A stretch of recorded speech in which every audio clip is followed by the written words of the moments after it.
बंधूंनो, मी Raman मुळसे, सुमोटोमो chemical India limited तर्फे नांदेड जिल्हा प्रतिनिधी व्हाईस प्रेसिडेंट अमित सर इथं प्रेझेंट आहेत.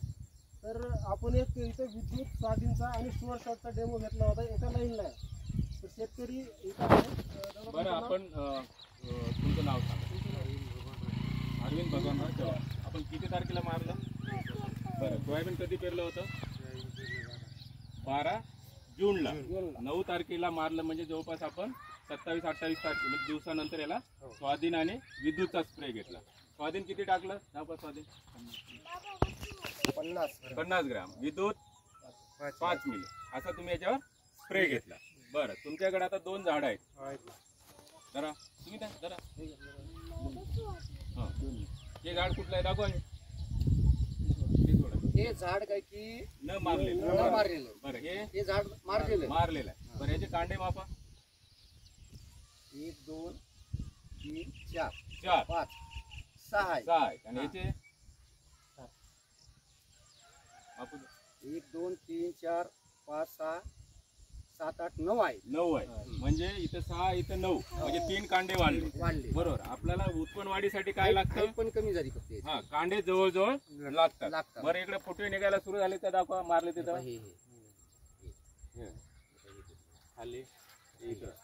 बरोबर आहे. आणि तिकडं याला काहीच नाही. हे सरळ वाढत चाललंय. बरं, पानामध्ये फरक दाखवा.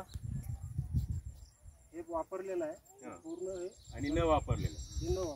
याच्यामध्ये तुमचा जाडपणा आलाय. बरोबर. या पानामध्ये आणि हे पानं कवळे आहेत. कवळे आहे. जाडपणा आला नाही. जाडपणा आला नाही. बरं, आपण काय म्हणतो, विद्युत मारल्यानंतर पान हिरवेगार होतात, मुळाचा विकास चांगला होतो. दोन्ही झालेत. बरोबर. 2 कांड्यातील अंतर जवळ करतं म्हणजे फुटव्याचं प्रमाण जास्त भेटतं. म्हणून आपलं काय म्हणणं आहे, जास्त फांद्या जास्त फुलं म्हणजे जास्त उत्पन्न हो ना. बरोबर आहे. 4 शेंगा आगाव लागणारच ना. लागणार 100%. मग स्वाधीन आणि विद्युत मारल्यानंतर तुमच्या उत्पन्नात वाढ होईल का नाही? होणार ना. 100%. बरं, आता इकडे तुरीचं एक उपडा आणि तिकडे एक तुरीचं न उपडलेलं उपडा. तुरीचं एक झाड उपडा, एक सिंगल पलीकडलं उपडा. तिकडलं घ्या.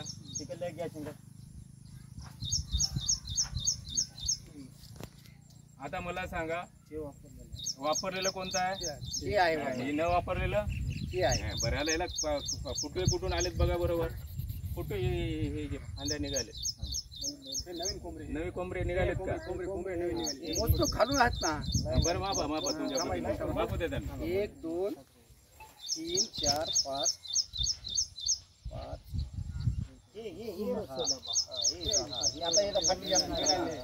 बोल. बरोबर आहे. आता याला मापा.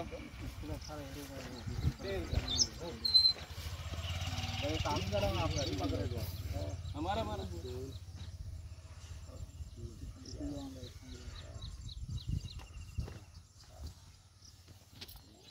9. बरं, ते जाऊ द्या.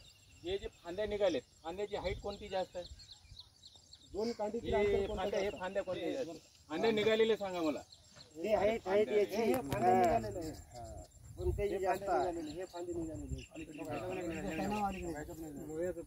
मुळ्याचं प्रमाण जास्त आहे, फांद्या जास्त निघालेत.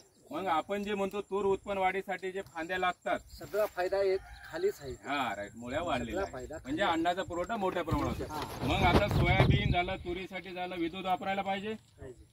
सोयाबीन आता तुरीसाठी विषय घेतला तर 60 दिवस झाल्यानंतर 5 मिलीनं तुरीला वापरायचं. फक्त लाईनी धरून तुरीच्या, म्हणजे तुम्हाला शेंडे फोडायची बिलकुल गरज नाही. आता जर सोयाबीनचा स्प्रे जर विषय सांगतो, पहिला स्प्रे आपला सोयाबीन 25 ते 30 दिवस झाल्यानंतर सेलक्रोन 40 मिली, स्वाधीन 50 ग्रॅम आणि विद्युत 5 मिली असं 3 औषधं जर मिक्स करून मारला तर सर्व सोयाबीनले किडी अटॅक सगळं क्लिअर होईल. सगळेजण वापरायला पाहिजे. ओके. चालेल, धन्यवाद.